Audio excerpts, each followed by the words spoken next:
Então, assim, containers, orquestração, dá uma olhada nisso, principalmente quem quer estudar DevOps. Silêncio no set. Gravando.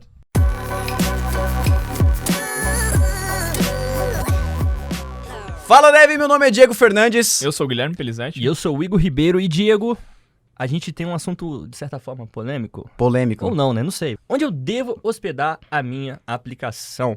Depende muito se tua aplicação é um serviço, sei lá, feito em Node ou em React. Eu acho que muda muito o ambiente baseado no tipo de aplicação que tu construiu. Hoje, para aplicações Node, para mim a hospedagem perfeita é o Heroku, mas claro que ele é muito caro, né? Ele é bem, vamos dizer assim, como ele é uma hospedagem totalmente automatizada, que tu quase não precisa fazer trabalho nenhum, já vem com CI pronto, tem altos relatórios bons, o painel é top.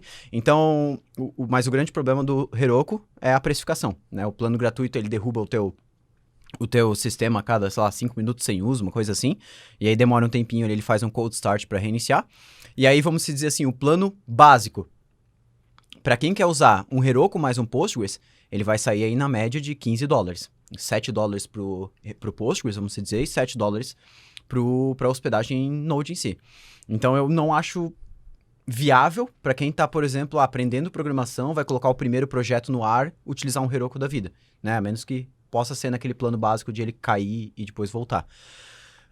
Então, para mim, hoje, vamos dizer, a hospedagem mais fácil de um desenvolvedor utilizar, tirando o Heroku, claro, é uma DigitalOcean da vida, ou qualquer outro servidor que forneça, pode ser a AWS, que tem um plano gratuito legal de 12 meses, Google Cloud Platform, que dá, se não me engano, $150, né, para $300. $300 para utilizar como serviço. Então, assim, a maioria das hospedagens, eles têm esses planos gratuitos para a pessoa utilizar bastante tempo, mas em caso de Node, então, precisa ter uma hospedagem um pouco mais gerenciada, um pouquinho mais de trabalho para fazer, né?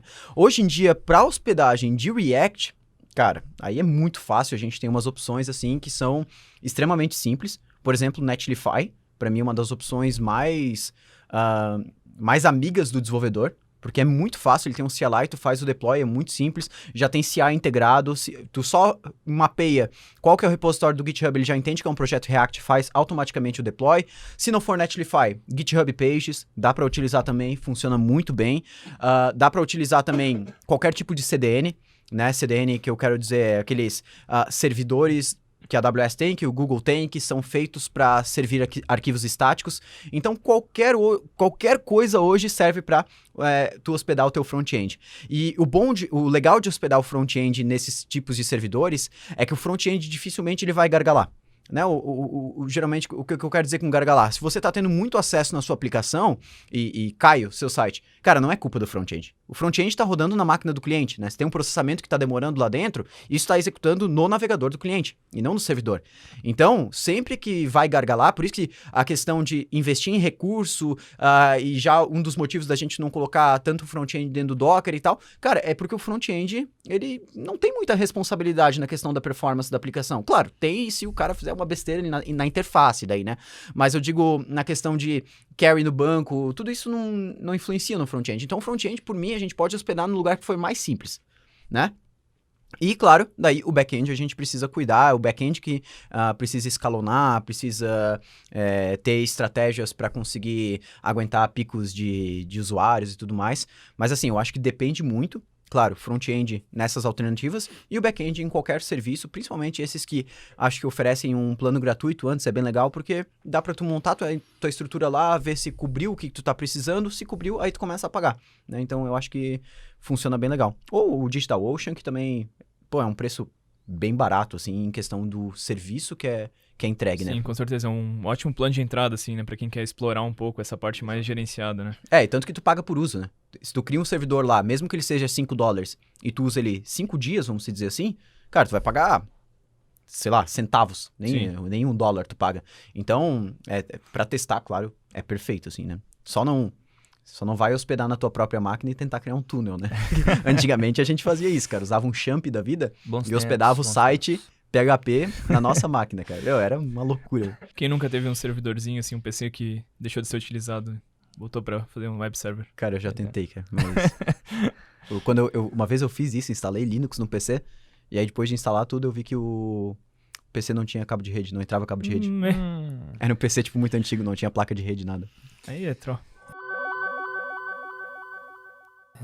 Tu entrou bastante, assim, explicou algumas estratégias de hospedagem back-end, front-end. E tem alguma dúvida que às vezes surge do pessoal, assim, que tá começando, nunca viu hospedagem na vida. Existe hospedagem mobile? Como é que funciona essa parte, assim? Tá, legal. Não, bacana entrar nesse assunto. A hospedagem mobile é a loja de aplicativos, né? Não tem outro lugar. Claro, a menos que seja um PWA, né? A menos que ele vai utilizar um PWA, mas daí entra no mesmo que eu falei do front-end ali. Tanto Netlify e tal, para PWA funciona perfeitamente. Mas para o aplicativo nativo, né? Que vai ser distribuído através das lojas, não tem como fugir delas. Então, a casa de todo aplicativo é a Google Play Store e é a App Store. Para chegar lá, o processo de deploy, o processo de jogar esse é muito diferente, né? A nossa aplicação, quando a gente vai fazer um Node ou um React, quando a gente vai fazer o deploy dessa aplicação, a gente joga o código simplesmente no servidor e manda lá ele executar, numa porta específica, e manda ele executar. No aplicativo a gente não tem isso. A gente precisa gerar, né, o que a gente chama de APK dentro do Android, que é o application, né, e o IPA dentro do iOS, que são, vamos dizer assim, executáveis da sua aplicação. É como se fosse o .exe lá do Windows, né? Um arquivo executável, compilado, que está pronto para execução. Né? No Android, inclusive, se tu pega esse arquivo e manda por e-mail para alguém que tem Android, a pessoa baixa e instala o aplicativo. Então, vamos dizer assim, a maneira geral de entender o que é um aplicativo ou não entre todos os dispositivos Android, né? Então, eles não executam o teu código direto. O código ele é compilado. E aí, a gente pega esse código e envia diretamente para as lojas. Claro que daí, as lojas, elas não são nossas, né? Não é que nem um servidor Node. Eu jogo o que eu quiser lá dentro. Se eu quiser jogar um site, qualquer site eu posso jogar lá dentro, né? E dentro das lojas de aplicativos, a gente tem que seguir as regras das lojas de aplicativos, né? Então tem um monte de coisa que a gente não pode fazer. Apple mesmo, pô, é chato pra caramba, né? É chato, às vezes no bom sentido até, né? O Google, o que eu quero dizer com isso? O Google libera qualquer aplicativo. Tu manda um aplicativo lá, cara, eu duvido que eles abrem realmente via revisão pra ver se o aplicativo tá funcional. Porque eu já mandei cada coisa lá que foi aceita, assim, que não fazia nada, sabe? E aplicativo iOS, não. Cara, a gente tava publicando o app do Rocket City Experience ali, e sente só, o Levir, ele colocou numa descrição de um dos workshops, Lorem Ipsum, $, não sei o quê, e eles falaram, não pode ter texto fictício dentro do teu aplicativo. Então eles abrem, eles pedem acesso, e-mail e senha pra logar, eles testam o teu aplicativo inteiro, cara. Se tiver qualquer coisa assim que não tá legal a experiência pro usuário final, eles não liberam dentro da Apple. Então tem todas essas regras, né? Então a parte de deploy do mobile, ela muda um pouquinho, porque tu acaba não sendo dono do serviço onde tu tá hospedando o teu aplicativo, né? Tu é dono do teu código, do serviço, de onde ele tá, como ele vai ser distribuído, como ele vai aparecer em estratégia de marketing, tudo isso a Apple que determina, né? Então, ou a Apple ou a Google, no caso, né? Ô Diego, ainda em cima só pra gente finalizar desse assunto, que às vezes dá margem a uma dúvida também, o código, às vezes, a gente no deploy do nosso aplicativo mobile, a gente sobe um script, ele baixa isso lá no aplicativo. Então, isso aí continua sendo local do celular, né? Você não tem nada hospedado nas nuvens, digamos assim. Tá, mas tu diz tipo um deploy... É um CI, digamos assim. Um CI? É. Tipo um code push da vida? É, exatamente. É assim, existem estratégias diferentes de deploy dentro do ambiente mobile, né? A estratégia, vamos dizer assim, mais tradicional é que toda vez que tu muda um código, tu gera um APK novo, um IPA novo, muda o número da versão, né? De, por exemplo, 1.0.0 para 1.0.1, porque tu lançou uma feature nova, manda para Apple de novo ou para Google, eles revisam todo o processo de novo, mais rápido dessa vez, né? Porque depois as próximas versões são mais rápidas, e esse aplicativo vai pro ar, né? Nos piores dos cenários, demora aí um dia para uma nova versão ir pro ar, mas geralmente é mais rápido.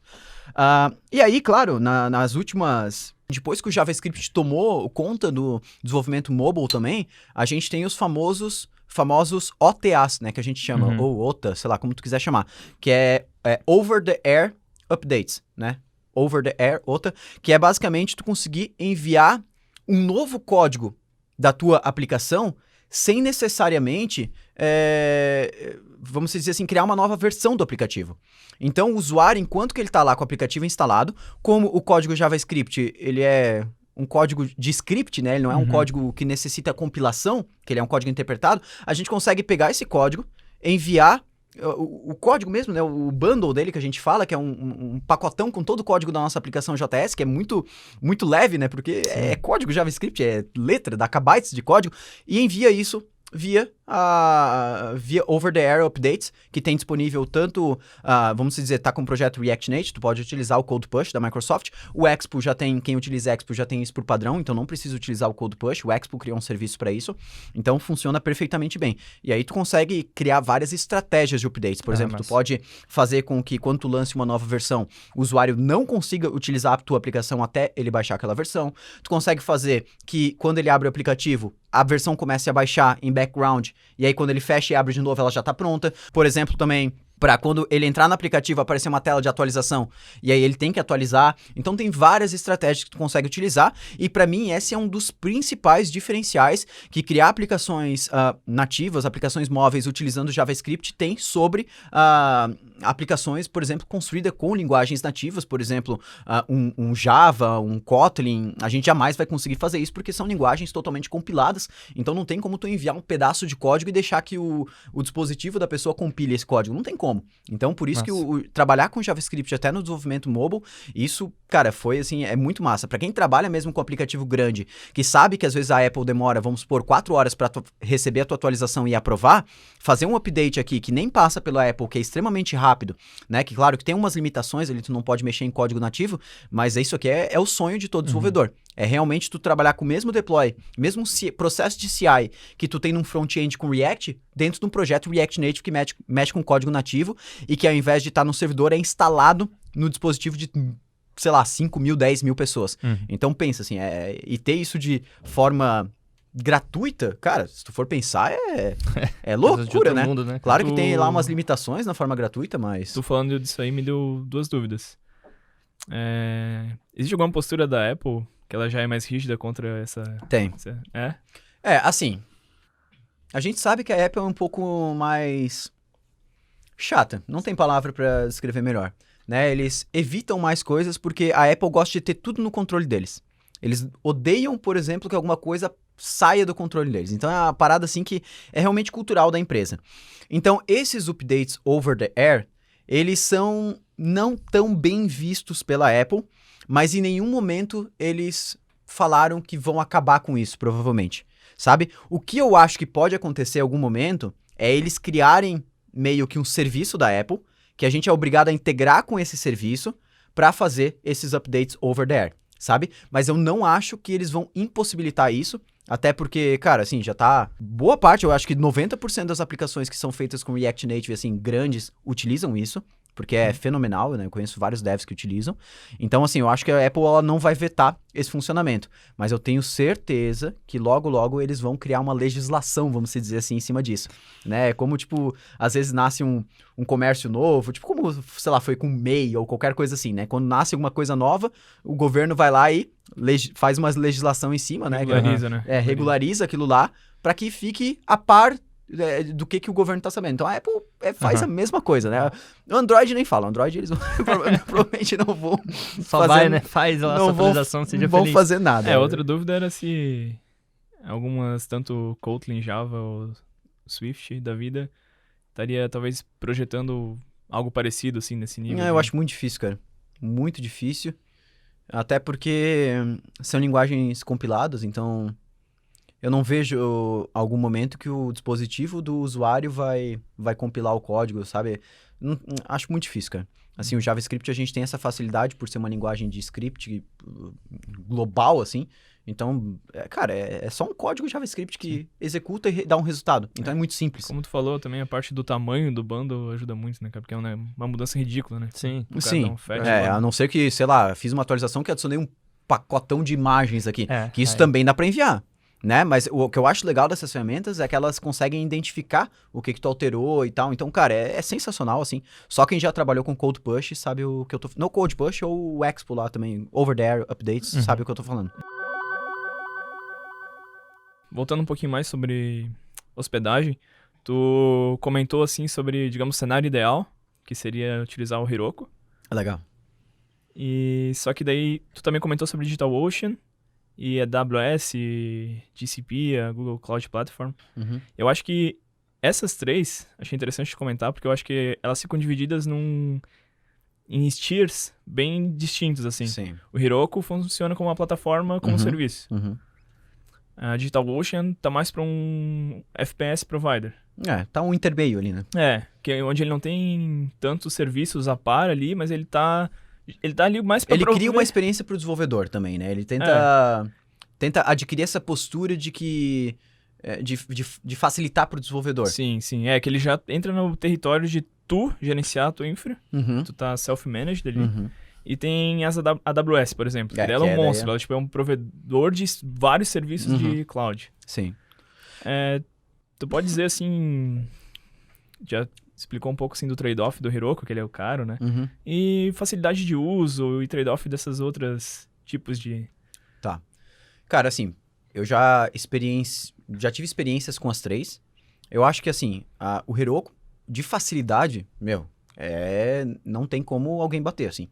Porque tu sobe o projeto, ele identifica tudo sozinho, as mensagens de erro são boas, os logs são fáceis de serem visualizados. Eu acho que, cara, o Heroku, assim, é lindo, assim. Mas, claro, tem esse problema um pouco da precificação.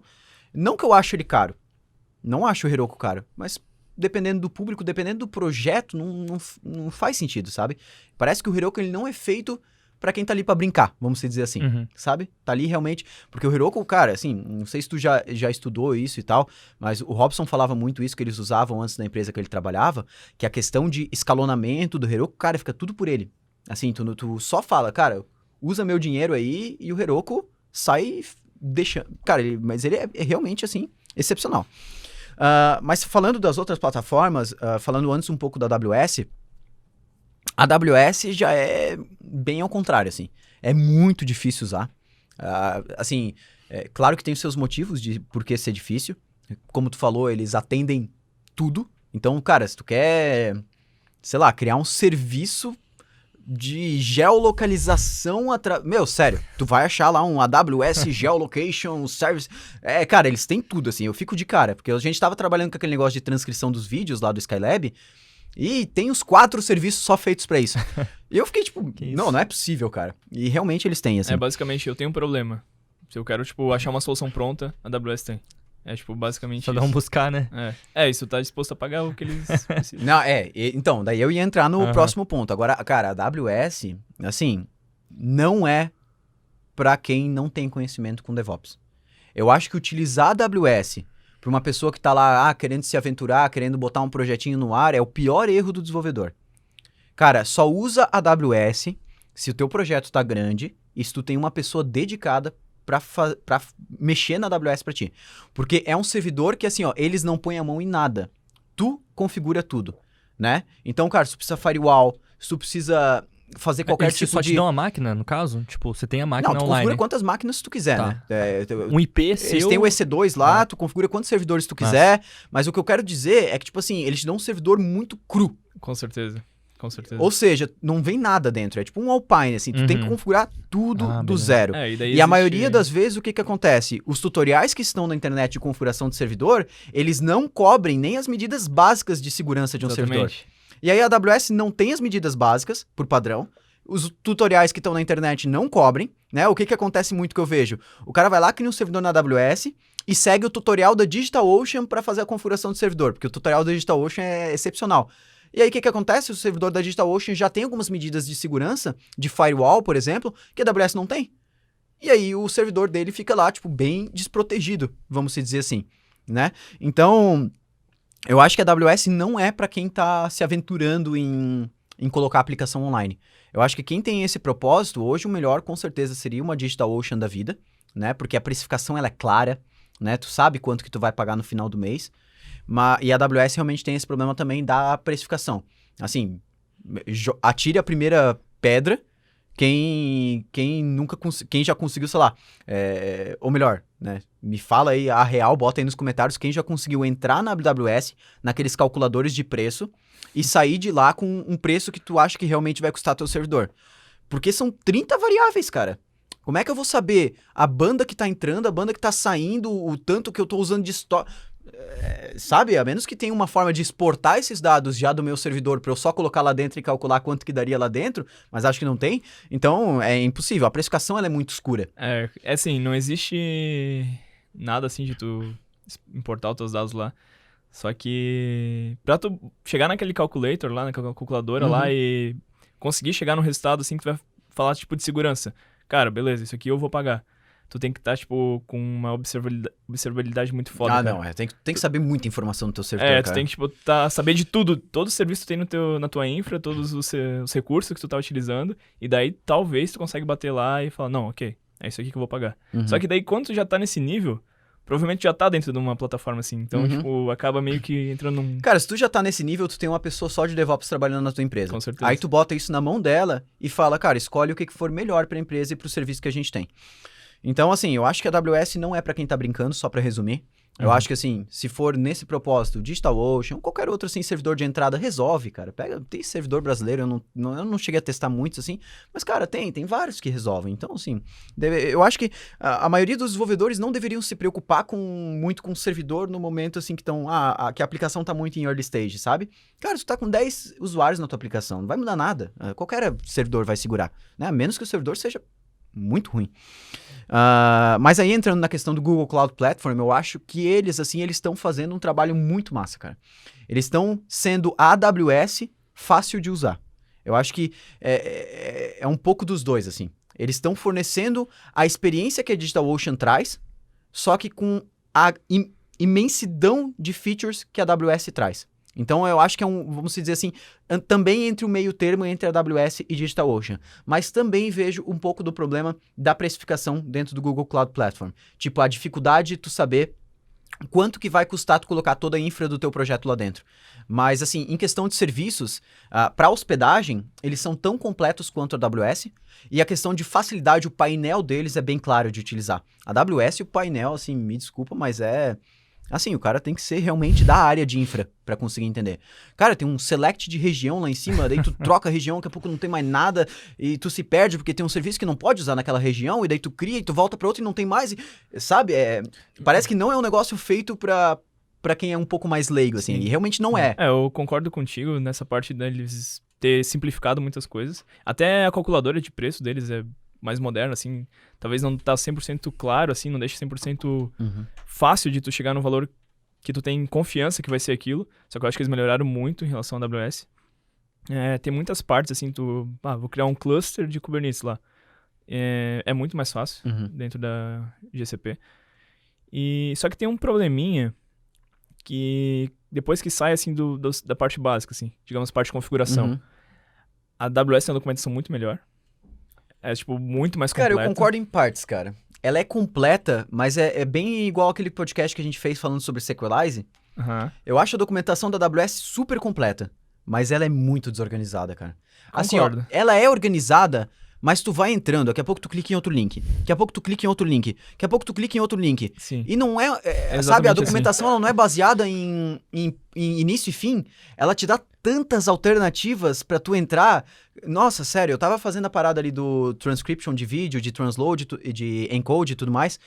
Cara, minhas abas do Chrome só de documentação da AWS chegou um momento assim que eu fechei tudo e falei, não dá, cara. Não, eu concordo. Não dá. Eu concordo, mas é que o que eu gosto da AWS, da documentação, é que tu acha tudo lá dentro super especificado, assim. Sim. Eles têm uma referência, assim, muito boa. Exatamente. Isso aí é perfeito. Eles têm tanto a documentação de... já te interrompendo, desculpa. A documentação também da API deles, a SDK deles também é muito bem feita. Sim, exatamente. A da SDK eu acho, cara, clean, assim, perfeita pra ser utilizado. Tanto que quando eu vou usar a SDK deles no Node e tudo mais, pra fazer algum tipo de upload pra S3 e tal, cara, é muito claro, assim, saber o que eu preciso utilizar de método, o que eu tenho acesso, o que eu não tenho. Isso aí, pô, perfeito, assim, sem... E algo assim, talvez é falta de costume mesmo na documentação da Google, mas eu vejo que eles jogam muito exemplo, assim, pra ti. Sei lá, tu quer fazer isso aqui? Beleza. E daí eles têm vários exemplos próprios, assim, de situações que tu vai acabar caindo.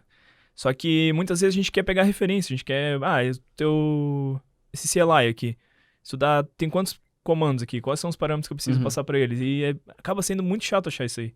Ele não tem na cara. Ele só baseado em exemplo. O que eu acho, cara, é que os dois deveriam se unir, sabe? Porque assim, eu sinto muito falta de exemplo na documentação da AWS, sabe? De tipo, cara, se tu manda via SDK esse código aqui, tu vai produzir esse resultado. Nossa, eu sinto muito falta disso. Eu acho uma documentação muito conceitual, parece que não é feita para desenvolvedor, né? Nem as documentações, por exemplo, eles têm aquelas documentação de SDK, que são uns PDFs gigantes lá, mas eu digo aquela documentação no site, ela é muito assim conceitual, muito texto corrido, né? Fica difícil tu conseguir se localizar. E aí da Google Cloud Platform falta essa parte de, vamos dizer, tipo de referência, né? Da plataforma, da API e tudo mais. É muito exemplo para pouco conceito, né? Para que isso é utilizado e tal. É só exemplo, né? Mas a Google tem essa cultura, assim, né? Tanto que nas APIs de Google Maps, as coisas... Cara, a documentação da API de Maps é todas as requisições que tu pode fazer com todos os parâmetros. Exemplos, um abaixo do outro com resultado abaixo. Então, basicamente... eu acho que eles tentaram fazer uma documentação voltada para desenvolvedor, né? Mas quando vem ali alguém, tipo, DevOps e tal, quer pegar uma coisinha a mais, não consegue tirar nada dali de dentro muito, né? Sim. Então... já que a gente acabou entrando nessa parte de AWS versus Google Cloud Platform, tem duas coisas que a Google tem bem legal, que é o Load Balancer global. Uhum. Então... Isso eu acho que é sensacional. Eu acho que isso é um selling point, tipo, gigante da Google, que tu pode ter recursos em outras áreas e acabar tendo uma latência fenomenal pelo load balancer global que eles têm. Explica aí o que é agora, né? Vai que a galera que tá assistindo, ouvindo aí, não sabe o que é. Então, a Google, ela tem esse load balancer. Como ela é uma empresa, tipo, imensa, gigante, ela provém serviços de internet, ela acaba sendo espalhada pelo mundo inteiro. Ela tem servidor, basicamente, até na tua casa. Exatamente. Se tu duvidar, tem... no teu porão lá tem, tipo, vários... Antes de tu comprar a casa, botaram um servidor da Google lá e tu nem sabe. Exatamente. Você achou que eu não estaria aqui? Achou errado. E daí, como eles têm uma rede tão extensa, tipo, em todos os lugares do mundo, tanto quanto no mundo, eles conseguem, tipo, dividir de uma maneira muito mais eficiente. Então, tu tem um ganho de latência ridículo, assim, como se tu tivesse teu servidor aqui no Brasil. É como se o teu servidor tivesse espelhado em todo lugar do mundo. Exatamente. Quando ele recebe uma requisição da Rússia, não interessa se tu hospedou aqui no servidor do Brasil, a Google vai conseguir fazer com que a tua aplicação funcione como se ela tivesse hospedada na Rússia. Então, ele tem um load balancer, né, um divisor de cargas, vamos dizer assim, que ele consegue traçar as rotas e de uma forma que a tua aplicação ela é onipresente, ela está em todos os lugares. Então, tu tem a mesma latência, por exemplo, que eu acessar o meu servidor, se ele tivesse em São Paulo, eu tenho, sei lá, 14 de latência, se a pessoa acessar da Rússia, a latência vai ser muito próxima. Sim. Porque ele consegue fazer essa divisão. Com certeza, ele fica na frente da tua aplicação, esse load balancer, e toda a requisição que a tua aplicação vai receber, ele vai passar por ele, e caso estiver mais próximo, ele vai redirecionar para a réplica. Diferente, por exemplo, se a gente pega hoje tanto a AWS quanto qualquer outro serviço que não tem esse recurso, a gente cria um servidor, a gente sempre vai criar o servidor numa região específica. Então, na AWS tem muito tem a região de São Paulo, que ela é até mais cara que as outras, né? Às vezes, na maioria das vezes não vale a pena, até porque a tua aplicação geralmente ela integra com serviço de terceiros e tal, então tu tem que pensar nos trade-offs. Eu melhoro a experiência muito para quem é cliente, para quem é aqui do Brasil, ou eu melhoro a experiência como no geral para as integrações e tudo. Então, tu acaba tendo que botar no papel. Isso entra em muita coisa. Mas assim, o que eu tô querendo dizer é que a partir do momento, vamos supor, a gente cria um servidor lá na região US East 1, lá, sei lá, da AWS, a nossa latência ela já fica um pouquinho maior, 200 milissegundos, 300 milissegundos, que é o padrão, né? E se eu acessar lá do Japão, pior ainda, né? Então a gente tem que pensar nisso também. Eu acho que assim, existem... Mas com certeza, a AWS, se já não pensou, deve estar pensando em alguma coisa parecida. Se não pensou, provavelmente deve ter algum serviço que faz isso também. Então, assim, todas as hospedagens, elas têm prós e contras, como a gente sempre fala, são trade-offs. A partir do momento que o teu software está crescendo, com certeza a melhor opção é tu ter alguém de DevOps trabalhando na tua equipe para que ela consiga também estudar e tomar essas decisões pelo teu projeto, né? Não adianta... O desenvolvedor, na minha opinião, ele jamais pode ficar pela vida útil do projeto como o DevOps também. Claro que quando o projeto está iniciando, o desenvolvedor pode jogar ali no servidor, mas começa a se tornar uma responsabilidade que não faz sentido o time de desenvolvimento manter dentro da empresa. Porque é outro projeto, é outra API, não deixa de ser programação, assim, vamos dizer, mexe muito com programação, mas, cara, é outra coisa, é outra área de estudo. Então, eu acho que tem que frisar isso também, né? Se alguém ficou interessado nessa parte do Load Balancer global da Google, tem um site gcping.com, que ele traz a medida média da latência de todas as regiões do GCP. E daí ele tem... Geralmente o load balancer global fica pau a pau com a região de São Paulo. Então tu... Nossa, então é tipo... Elas por elas. É, muito... Cara, sensacional. E outra coisa legal que acaba influenciando muito agora as empresas a trabalhar com a GSP é que ela trabalha em reais, porque a AWS não fatura em reais, ela fatura só em dólares, e ela não tem escritório no Brasil. Então, para tu conseguir uma nota fiscal é um trabalho. Geralmente tu tem que pegar serviços de terceiros para emitir e faturar o teu... Não só nota fiscal, né? Às vezes um suporte, alguma coisa assim. Com certeza. Eu já precisei do suporte da AWS, assim, o problema não era ser inglês, mas, tipo, o sotaque das pessoas que conversam, assim, às vezes Cara, é muito difícil. O sotaque atrapalha e o negócio que eu também já tive que contratar o suporte deles, eu acho que é muito ridículo, não sei se a GCP é assim, a gente não precisou ainda. Mas é que esses utilizavam um VoIP, acho, cara, que ficava ridículo a ligação, cara, não dá pra entender nada, cara. É muito difícil, eu acho realmente isso aí, cara. Como é uma empresa que não tem escritório no Brasil, cara, se fosse alguém no Brasil conversando em inglês, beleza. Beleza. Mas a ligação é ruim, o VoIP cai toda hora e as pessoas que estão lá por trás, às vezes, têm um sotaque, assim, muito difícil de entender. Então, cara, assim, pra quem tá por trás, assim, que tá com um problema ali latente, nossa, fica estressado, cara, porque é difícil resolver. Sabe? E eles têm uma política lá também de tempo de resposta, né? Eles respondem até 24 horas se tu tá num plano tal, se tu não gasta tanto, não sei o quê. Então, assim, tem esses problemas. Eu não sei em relação à GPC, né? A Google Cloud, se eles têm... Como que funciona o plano de suporte deles. Mas eu acho que só por ter a Google no Brasil e tal, dá um help também, né? A gente conseguir esse suporte. Então, Diego, o que eu tenho pra falar agora, pra mim é um pouco nostálgico, talvez pra vocês também seja, que lembra a nossa época de desenvolvedor PHP, pelo menos a minha, demais, entendeu? E ainda, eu quero saber se ainda existe espaço pra esse carinha, que é o famoso FTP, o FileZilla da vida. Como é que vai?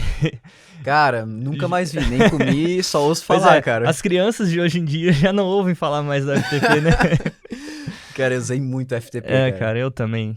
Mas hoje em dia não faz mais sentido usar. Eu trabalhava antes ainda de entrar, antes da Rocket, antes da outra empresa que eu trabalhava numa empresa anterior, que não vem o nome, mas a gente, assim, como que, a gente não usava nem Git e nem SSH. Era então FileZilla. eu tô me sentindo em casa. Eu achei que era o único que fazia isso. Usei FileZilla 4 anos, cara. Não. Usei FileZilla 4 anos, assim. E aí, como funcionava? A gente tinha lá as pastinhas com as versões do software, né? Que era o Git. E 4 desenvolvedores trabalhando dentro do software. Aí, tu terminava a feature, tu mandava lá pra um cara lá que ele recebia as features de todo mundo. E ele usava um software chamado Beyond Compare, que ele abria 2... pastas, vamos dizer assim, e o software falava onde que tava todas as mudanças. Aí era o code review. Esse era o code review dele, e ele ia botando linha por linha, né, ou trecho de código dentro da versão master, vamos dizer assim, do código.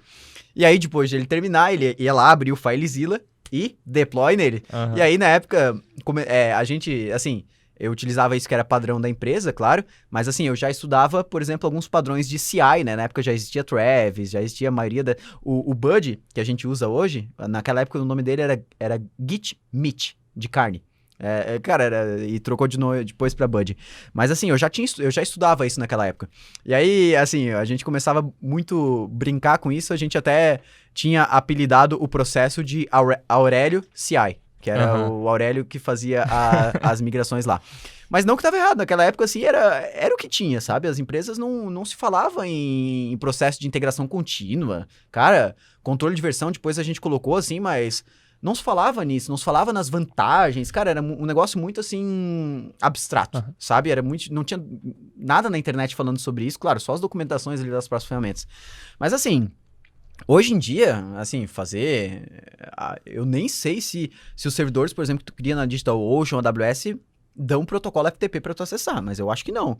Eu acho que hoje em dia eu fico com medo de ir lá ver e querer começar a usar de novo o FileZilla. Não, eu acho que hoje em dia é só SSH, né? Porque SSH via linha de comando... Diego, mas linha de comando é tão difícil usar pra quem tá começando... Cara, assim, vamos ser sinceros que hoje em dia a documentação até, por exemplo, desses DigitalOcean e tal, é tão boa, cara, que é muito fácil pra pessoa aprender ali a utilizar, pelo menos pra conectar no SSH, vai jogar o código lá dentro, pô, tu tem um Git, dá um Git clone lá dentro. Tu falou da documentação do DigitalOcean, documentação fantástica, assim, pro que tu precisar, tipo, eles têm um passo a passo muito bom. E também tem o manual geralmente tu tá numa distro Unix, né? Que, cara, geralmente as pessoas esquecem de usar e é fantástico, cara. Porque geralmente é uma documentação foda. Tem todos os parâmetros, todas as flags lá. Ao seu alcance. E é só dar um main, o comando que tu quer, e ele te especifica tudo lá. Tu acha assim... Massa. Então, assim, respondendo a tua pergunta, cara... Morreu. FileZilla, não sei. Não existe mais. Foi desintegrado? Eu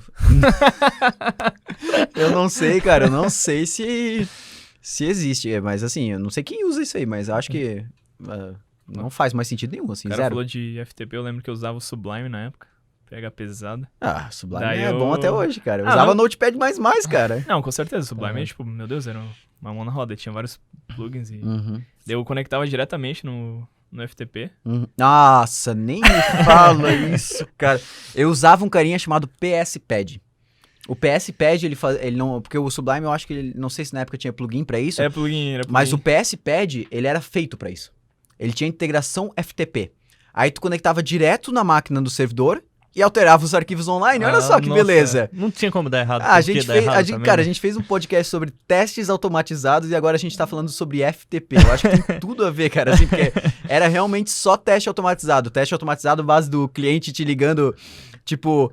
Cara, eu entrei no meu site aqui, tem um Lorem Y, um Hello World aqui na página. Não, peraí, que eu tava mexendo agora. Não salvar, Cara, já era, né? Era uma época de ouro, assim, quanta cagada que eu não fiz. Eu deletei Cara, alguns sites, E cara, o pior porque é eu fiz que, besteira. dependendo de como fechava a conexão, cara, não sei se era culpa do plugin ou se era do protocolo mesmo, ele deletava o arquivo. Daí, tipo, às vezes caía a Ele internet ficava em no branco meio o arquivo. E tu perdia o arquivo, cara. Cara, comigo acontecia isso também. Ele ficava em branco o arquivo. E, nossa, eu me fudi muito por isso, cara. E aí eu não tinha Que backup. faz, Nossa, que é faz, complicado. que Mas para de faz, falar cara. isso, cara. Eu tô começando a Querer querer voltar. baixar o FileZilla, Isso. cara. Não, eu achei que tu ia falar que tu tá vendo como a gente tá numa era boa, assim, que não tem mais esses problemas. Nossa, cara, pois É. é. Não, tá bem melhor, né, cara? Com Vamos certeza, ser sinceros que... Foram bons tempos, foram, mas já passou. vamos Já deixar passou, pra lá. já passou. Nem tão bons assim, na verdade. Não, beleza. Vamos agora voltar pra modernidade aqui, pros tempos atuais. Por favor, né? Em questão de escalabilidade, assim, como tu vê, assim, nesses três tipos de plataformas e também entrando na parte, assim, conceitual, assim, de estratégia, tu acha que quando a gente começa a chegar num ponto que a nossa aplicação tá crescendo, tu acha que o primeiro passo é escalar ou partir pra uma otimização, buscar onde tá gargalando? Legal. Muito boa pergunta. Assim, eu acho que... Desculpa. Eu acho que, assim, a escalabilidade, ela pode ser feita de várias formas. Tem várias formas de tu escalar a tua aplicação, né? Antigamente, escalar era... Antigamente, eu tô dizendo, né? Era melhorar as características do teu servidor. Então, se teu servidor tinha 1 GB de RAM, botava 2. Né? Antigamente, o servidor era físico, né? A gente tinha... Essa questão de servidor virtual não era tão comum assim, Presente, né? Depois, a gente começou com trabalhar com uma escala mais horizontal, né? Que a gente... Eu utilizava muito a AWS para isso, para escalar o e-commerce que eu trabalhava lá. Então, assim, o primeiro passo, escala vertical. Quando a gente fala escala vertical, quer dizer melhorar os recursos da tua máquina. Escala horizontal, tu começa a replicar o número de máquinas e dividir o teu processo, o processamento, entre essas várias máquinas. E aí tu criava, ao invés de 4, por exemplo, e aí tu introduzia também o conceito de load balancer para dividir a carga entre elas. E aí o load balancer se encarregava em resolver isso. Então o load balancer pensava, cara, eu tô recebendo 30 requisições por minuto. Eu tenho 3 máquinas disponíveis, eu mando 10 para cada. Então ele conseguia se lidar com isso. E isso era um processo também meio automático. A gente conseguia configurar lá nas plataformas de hospedagem, na época na DigitalOcean não tinha, era mais a AWS que fazia isso, de forma mais manual, vamos dizer assim, o Heroku já tinha e fazia de forma automatizada, mas a AWS tu configurava, por exemplo, quando chegar a 80% de uso de CPU, cria uma máquina nova. E aí tu tinha que...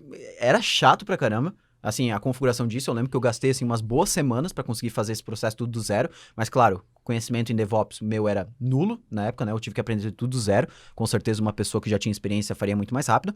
Mas aí a gente tinha que utilizar uma outra ferramenta da AWS chamada AWS Code Deploy. Esse Code Deploy, ele integrava com o GitHub, né?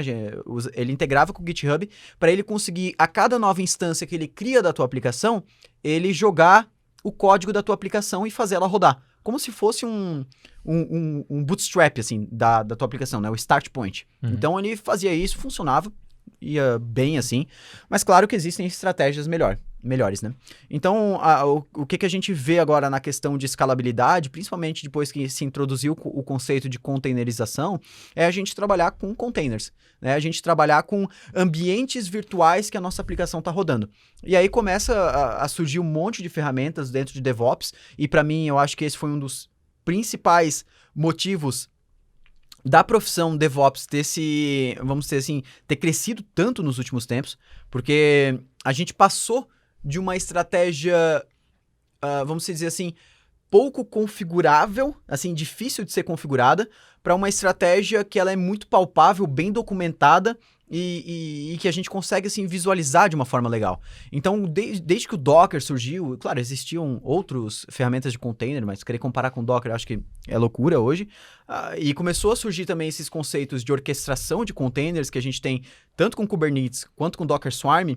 A forma de escalar aplicações, ela se mudou completamente. A partir desse momento aí que começou a surgir Kubernetes, Docker Swarm, eu não venho estudando mais a parte de DevOps, vamos dizer assim. Como eu disse, eu acho que chega um momento que o desenvolvedor perde sentido ele ter que tomar conta da parte de DevOps também. Eu acho que tem a questão de foco, especialização, mas eu acho que, assim, criou-se uma nova área, quase que uma nova profissão, assim, de pessoas especializadas nessa área, né? Que é uma área, assim, a forma mais linda de escalar uma aplicação hoje em dia, que ela é praticamente, assim, claro, não dá para dizer 100%, mas ela é praticamente a prova de balas, assim, a gente consegue fazer o que a gente quiser, e com uma forma de uma API muito legal para trabalhar com isso. Então, isso que eu acho mais bacana, principalmente tu que já mexeu bastante com Kubernetes e tal, deve perceber isso, porque tu já trabalhou também com a parte mais raiz, né? Eu acho que o Kubernetes é um Nutella comparado com trabalhar com AWS na época que a gente precisava escalar horizontalmente um serviço, assim. Sim. Eu acho que o ponto-chave que tu falou é a possibilidade de tu fazer o que tu quiser. Uhum. O leque de estratégias que tu tem pra escalar uma aplicação é ridículo, assim. Uhum. Nossa, tu pode fazer realmente do jeito que tu quer. E tu comentou também do autoscaling da AWS. Uhum.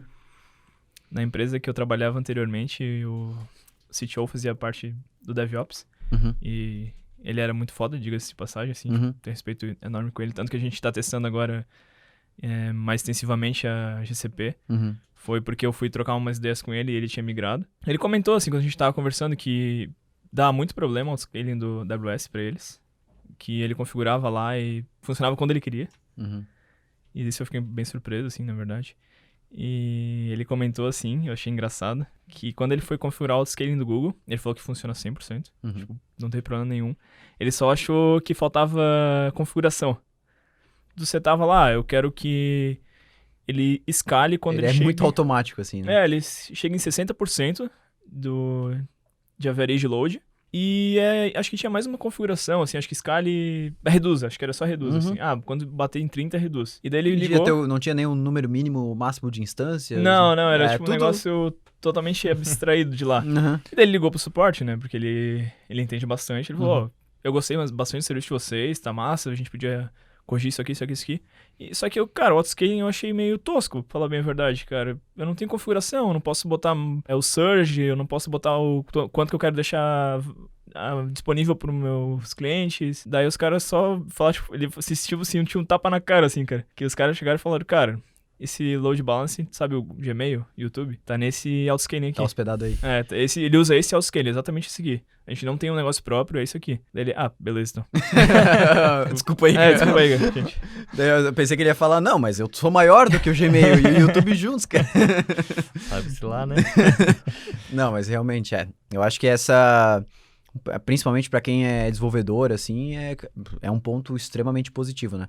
Para quem gosta de trabalhar com DevOps, talvez até se sente um pouco limitado, assim, né? Porque gosta de mexer nessas coisas, gosta de trabalhar com, cara, eu quero ter isso disponível, isso de sobra e tal, quando tiver tanto...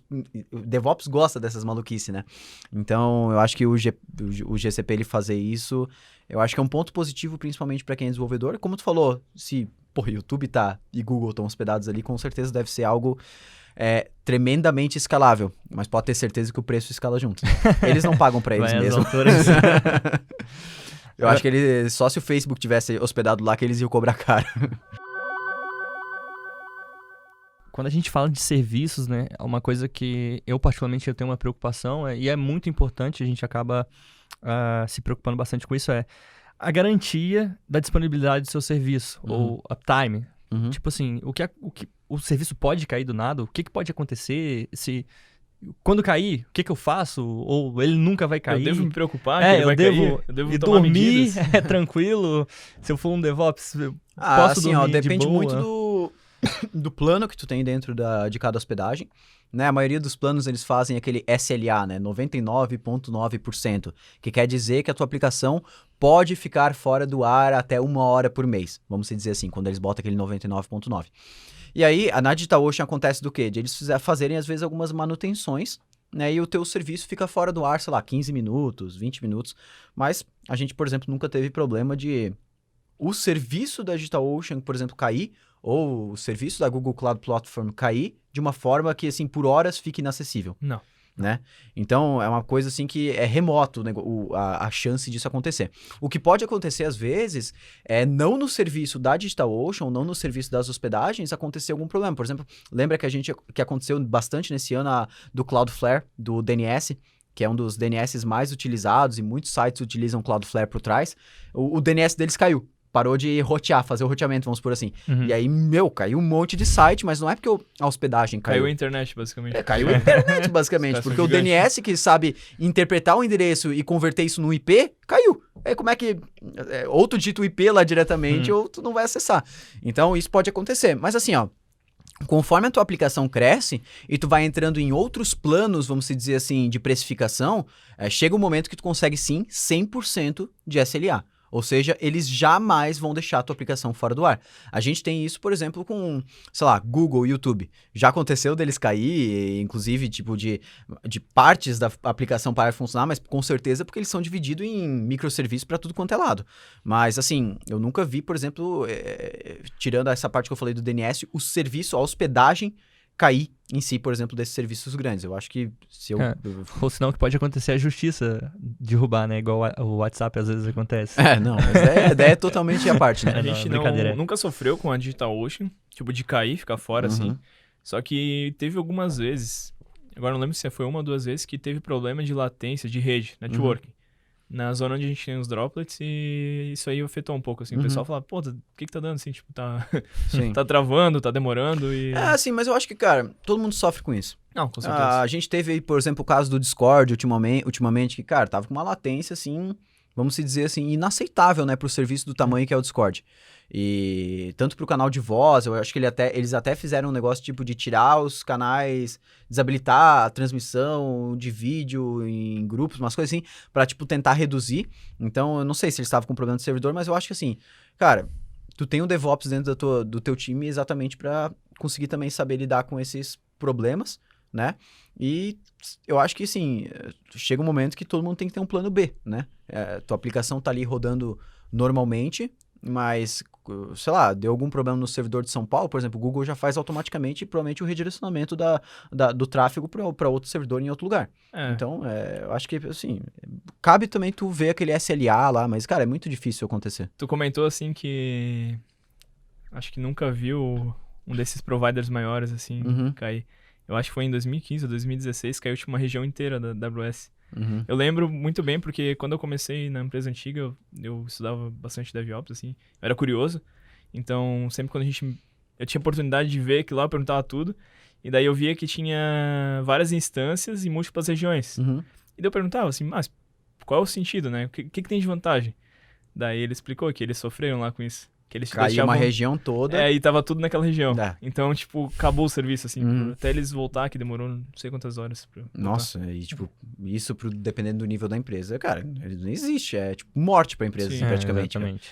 Então, assim, tem de tudo. Assim, pode acontecer de cair, mas só que tudo se baseia, eu acho, muito também no tipo de contrato que tu tem com a empresa de hospedagem, sabe? Mas na maioria das vezes você pode dormir tranquilo. Na maioria das vezes, sim, né? Eu acho que, sim, a menos que tu tenha feito alguma cagada na aplicação, a chance de cair o servidor, assim, meu Deus, hoje a gente tem... Tu abre o painel da DigitalOcean lá, tu consegue ver vamos dizer assim, analisar tudo o que tá acontecendo lá dentro. Então, tu vai saber o momento que tá consumindo recurso demais, e aí tu pode tomar várias estratégias. Mas se tu estiver utilizando já alguma estratégia para escalonamento horizontal, uma orquestração de containers e tal, aí a chance cai por... tipo, milhões, assim. É muito difícil acontecer algum problema desse gênero. Cara, eu acho que, assim, a hashtag pra esse episódio é mais uma hashtag de mostrar pra galera pra onde que tá caminhando esse lado de DevOps, que é a hashtag containers, velho. Hashtag containers. Boa. Porque, assim, se tu tá trabalhando com DevOps e não sabe ainda trabalhar com Docker ou containerização e tal, assim, já tá um pouco atrasado. Corre atrás disso, porque provavelmente o mundo de DevOps vai mudar para isso. Não, os grandes já estão mudando. Já tá caminhando fortemente. Cada vez vai caminhar mais. Então, assim, containers, orquestração, dá uma olhada nisso, principalmente quem quer estudar DevOps. Eu não acho que um desenvolvedor um programador, assim, que o foco dele é desenvolvimento, sei lá, web, tem que ficar focando em estudar isso. Mas saber o que é legal também. Então, eu acho que é isso. Alguém quer concluir mais alguma coisa? Senão, a gente pode fechar por aqui. Pode fechar por aqui. Show de bola. Meu nome é Diego Fernandes. Eu sou o Igor Ribeiro. Eu sou o Guilherme Pelizete. E esse foi mais um podcast, dessa vez falando sobre os benefícios do FileZilla, né, Igor? Adoro.